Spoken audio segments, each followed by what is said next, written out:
Selamat malam. Baik, perkenalkan nama saya adalah Doni Aksan. Saya dari kelas B. Saya nomor genap dengan materi ataupun rangkuman yang akan saya sampaikan adalah sejarah perkembangan ilmu pengetahuan. Seperti yang pernah kita bahas, terdapat 6 zaman, yaitu ada zaman pra-Yunani kuno, zaman Yunani kuno, zaman pertengahan, zaman Renaissance, zaman modern, dan ada zaman kontemporer. Nah, yang pertama itu ada zaman pra-Yunani kuno. Zaman pra-Yunani kuno itu berkisar 4 juta tahun sampai 20.000 tahun sebelum Masehi. Periode ini juga bisa kita sebut sebagai zaman batu, karena manusia di zaman ini masih menggunakan batu sebagai perlengkapan maupun peralatan dalam keseharian yang mereka lakukan. Selanjutnya ada zaman Yunani kuno. Zaman Yunani kuno muncul setelah berakhirnya zaman pra-Yunani kuno, yakni sekitar 700 sampai 480 tahun sebelum Masehi. Pada zaman ini juga terlahirnya filsafat yang menandakan kemajuan pola pikir pada manusia, seperti fenomena alam tidak lagi dianggap sebagai aktivitas dewa, tetapi aktivitas alam dianggap sebagai sesuatu yang terjadi secara kausalitas. Yang ketiga ada zaman pertengahan atau bisa kita sebut sebagai era keagamaan.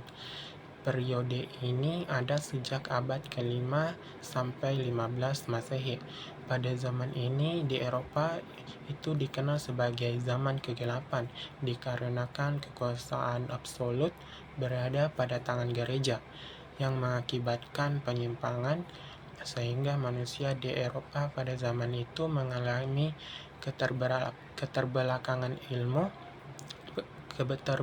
ilmu pengetahuan, serta maraknya mitos ataupun takhayul, dan banyaknya perang antar gereja yang menambah keterpurukan Eropa pada saat itu.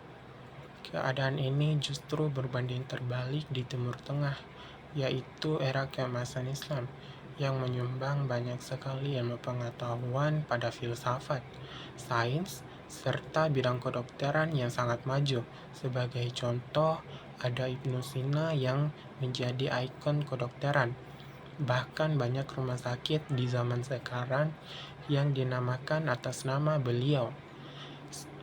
Selanjutnya ada zaman Renaissance. Zaman ini berlangsung pada abad ke-14 sampai 17 Masehi. Zaman ini ditandai dengan runtuhnya dominasi gereja pada saat itu, bersamaan dengan berkembangnya humanisme. Zaman ini juga dikenal sebagai kebangkitan seni. Sebagai contoh, seniman Leonardo da Vinci, Michelangelo, dan Raphael yang menciptakan karya seni yang luar biasa. Di era ini juga banyak filsuf seperti Erasmus dan Thomas More yang memperjuangkan gagasan humanisme.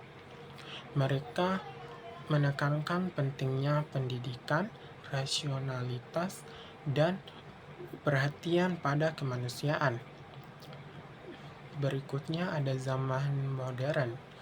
Zaman ini tak jauh berbeda dengan zaman Renaissance, yakni kebangkitan manusia yang dimodernisasi, seperti revolusi ilmiah, mikroskop, atau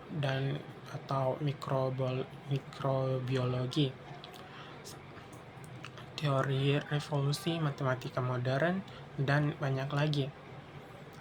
Dan yang terakhir itu ada zaman kontemporer. Zaman ini bermula pada abad ke-20 Masehi dan masih akan berlangsung hingga saat ini ataupun bahkan hingga saat kiamat.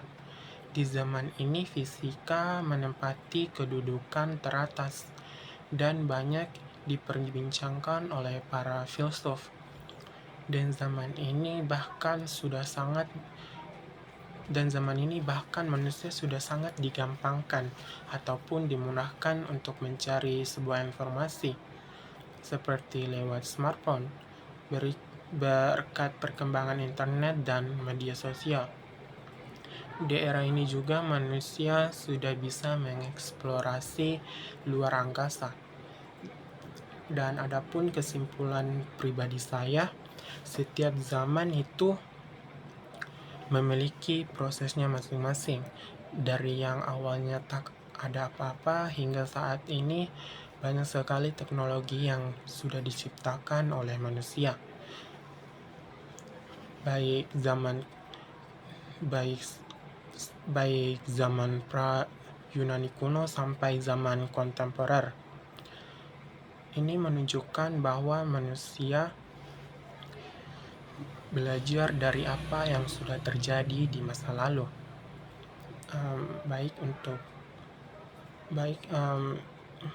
Hanya itu saja yang saya sampaikan. Sekian dan terima kasih.